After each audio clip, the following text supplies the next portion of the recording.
Will the Cardinals regret cutting Kyler Murray? Will this be a decision that comes back to bite them? That's what we're talking about on today's show. And before we dive into all the reasoning of why this may or may not, I want your opinion, Cardinals fans, right off the top of the show. Let me know in the comment section, did the Cardinals make a mistake by cutting Kyler? Type Y for yes if they made one. Type N for no if you think this was the right decision for Arizona. Let me know by putting a letter in that comment section. And welcome in to Cardinals Today, presented by Prize Picks. So let's start with this concept because, Arizona's record since 2023 with Kyler, losing record, 13-17. But that's a lot better than 2-19, including last year Brissett took over, only won one start. And so there is something to be said here. And funny enough, Vikings head coach Kevin O'Connell actually took a bit of a shot here, saying organizations fail young quarterbacks more than quarterbacks fail organizations. Because remember, Kyler Murray is a first overall pick. And yes, we've seen plenty of, first-round quarterback busts in the NFL, but the first overall pick, it seems like there could be some merit to the organization being a part of the problem. Kyler definitely had his issues as well, though, that we're going to dive into later in the show. But for the pros' sake, for the sake of the argument, Kyler's ranks in terms of quarterback tiers has pretty consistently been middle of the pack or towards the top half of the league, according to Mike Sando's quarterback tiers that he does every year. And, in 2021, 2022, again, top half of the league. He's in 12th. It's 13th again the next year. 17th and 15th, those were his worst two. But again, significantly better than Jacoby Brissett, who the Cardinals want to be their quarterback one this year after cutting Kyler Murray. Brissett ranked 31st by PFF in terms of starting quarterbacks this season. So obviously below Kyler and literally below every single quarterback in the NFL except Deshaun Watson they had ranked at 32nd. So for Kyler Murray as a player, his play style, his stats, there's definitely ups and downs with Kyler, but he is better than, a decent amount of QBs in the league.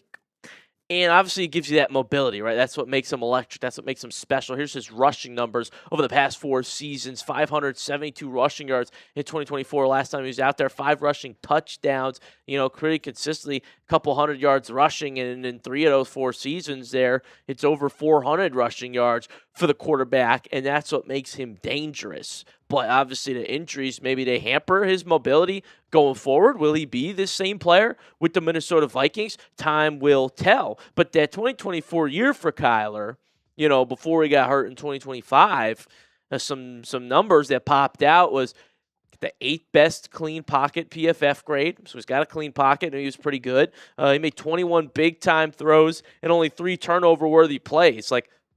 He was developing in that sense of deep shots and making those big plays while having a 106.5 passer rating in 2024.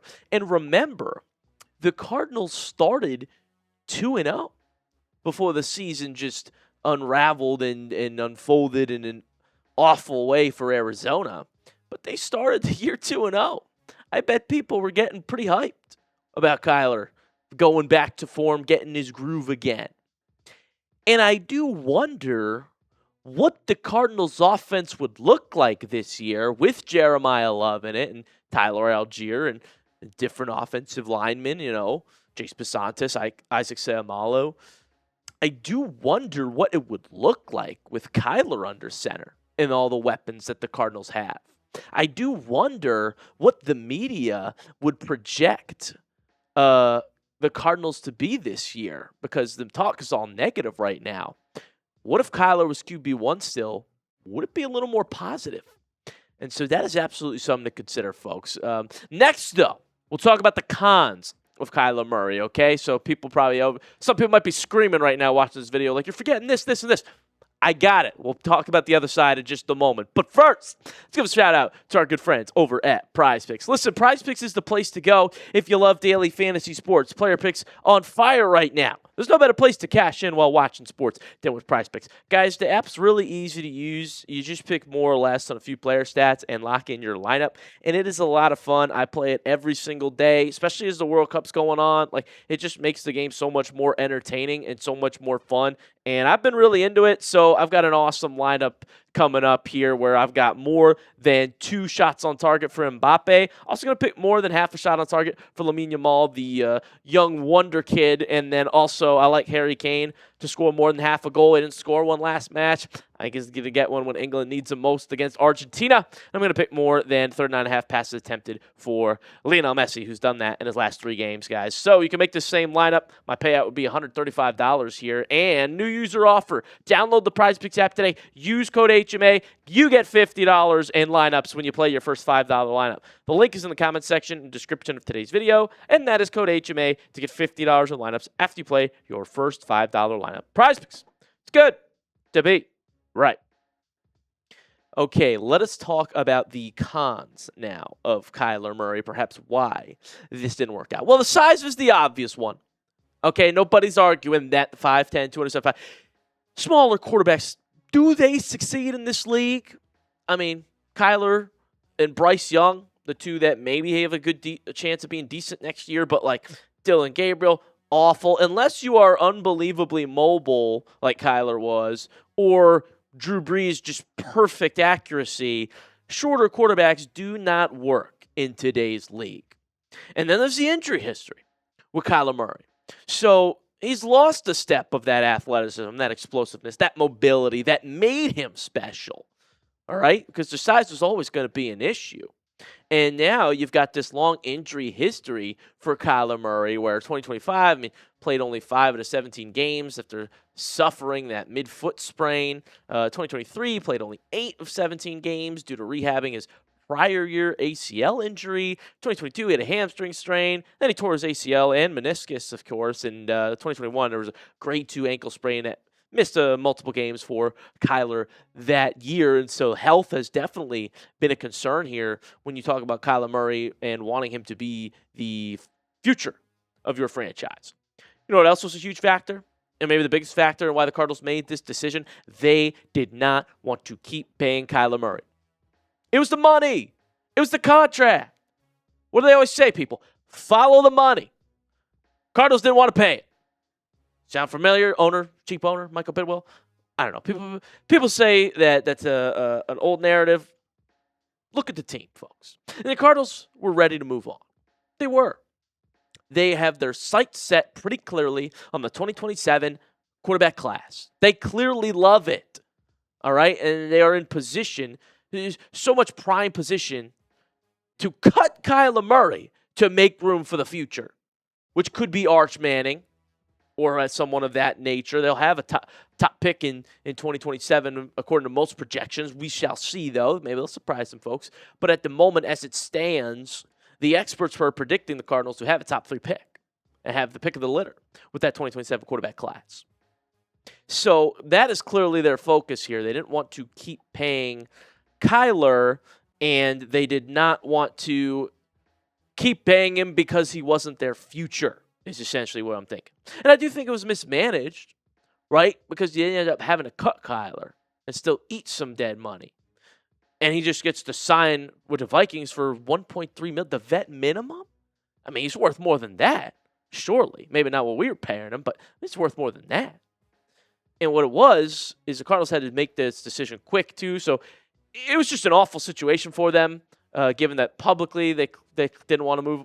It was pretty public that they didn't want Kyler on the roster, and Kyler was frustrated. And, you know, he was guaranteed $36.8 million. And if the Cardinals had waited till March 15th, another $19.5 million of his 2027 base salary would have been guaranteed, okay, by the Cardinals. So they had to make the move quick, kind of under the gun there, and they just had to cut him. So that part may be a mistake that it had to end up that way. But we're mostly just talking about Kyler as a player here, if he should just still be on the roster talent-wise. You know, you could point to his downfield passing as an issue as well. It's something that has never been the best part of his game. We've seen him make magical plays, extend plays, and launch it to the end zone. But when you look at 25-plus yard passes, Kyler Murray's 36 of 36 in completion rate on those. Okay, it's not a strong suit. 36 of 36 in EPA per attempt. Okay, not efficient on those. 36 of 36 in yards per attempt. Right, so not a strong suit. Downfield passing consistently. Consistently, I would say. And then leadership. Is that an issue for Kyler? I mean, you talk about the video games, the Call of Duty. Everybody gets on him about it. Joined FaZe Clan 4 years ago, popular video game streamers. Kyler want to be a part of that. I wonder, to the Cardinals fans watching this right now, did it bother you guys? The reports that he loves Call of Duty and would live stream it and all the jokes that were made about it. Did that bother you as a Cardinals fan? Comment down below what you would think about that. And, of course, let me know all your opinions on Kyler Murray not being a member of the Arizona Cardinals anymore. And that'll do it for today's show, everybody. Wanted to talk about that concept because I've seen some comments saying we should have just kept Kyler. So I thought we'd talk about it, and I want you guys to really sound off in that comment section so I can see where your heads are at, Cardinals fans. But thank you so much for tuning in. Make sure you hit that subscribe button if you have not already. I've been your host, Joey O'Donohue. I'll see you guys next time with more Cardinals content.